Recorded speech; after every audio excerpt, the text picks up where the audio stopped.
வணக்கம் live Chennai .com viewers.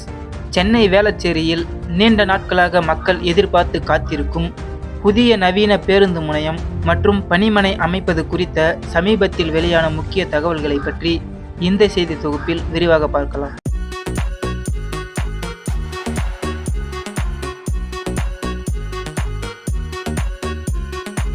தற்போது வேளச்சேரி விஜயநகரம் சந்திப்பில் இயங்கி வரும் பேருந்து நிலையம் மிகவும் குறுகலாக இருப்பதாலும் பேருந்துகள் சாலையிலே நிறுத்தப்படுவதாலும் அப்பகுதியில் கடுமையான போக்குவரத்து நெரிசல் ஏற்படுகிறது. இதற்கு நிரந்தர தீர்வாகவும் ரயிலில் இருந்து இறங்கி உடனே பேருந்து ஏறும் வசதிக்காகவும் வேளச்சேரி பறக்கும் ரயில் நிலையம் அருகிலுள்ள தெற்கு பகுதிக்கு இந்த பேருந்து நிலையம் மாற்றப்பட உள்ளது.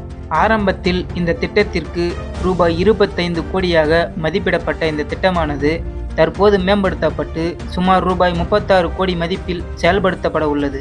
மேலும் சென்னை மாநகர போக்குவரத்து கழகத்திடம் போதிய நிதி இல்லாததால் இந்த திட்டத்தை சென்னை மாநகராட்சி GCC கையில் எடுத்துள்ளது. இதற்கான விரிவான நிதி சாத்தியக்கூறு அறிக்கை தயார் செய்யப்பட்டு வருகிறது.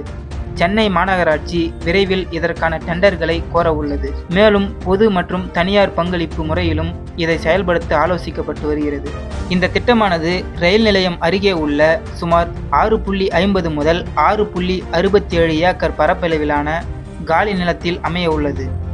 ஒரே நேரத்தில் தடையின்றி பேருந்துகளை இயக்க 16 பஸ் பேக்கள் அமைய உள்ளன.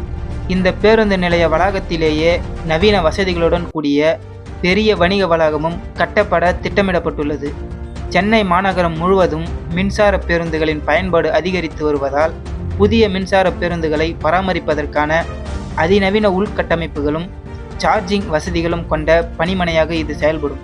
மேலும் வேளச்சேரி ரயில் நிலையத்துடன் நேரடியாக இணைக்கப்படுவதால் பயணிகள் எளிதாக ரயிலில் இருந்து பேருந்திற்கும் பேருந்தில் இருந்து ரயிலுக்கும் மாற முடியும். சென்னை சென்ட்ரல், தாம்பரம், அம்பத்தூர் போன்ற பகுதிகளுக்கு செல்லும் மாநகர பேருந்துகள் மட்டுமின்றி பண்டிகை காலங்களில் IT காரிடர் பகுதிகளை இணைக்கும் நீண்ட தூர பேருந்துகளுக்கும் இது ஒரு முக்கிய மையமாக விளங்கும்.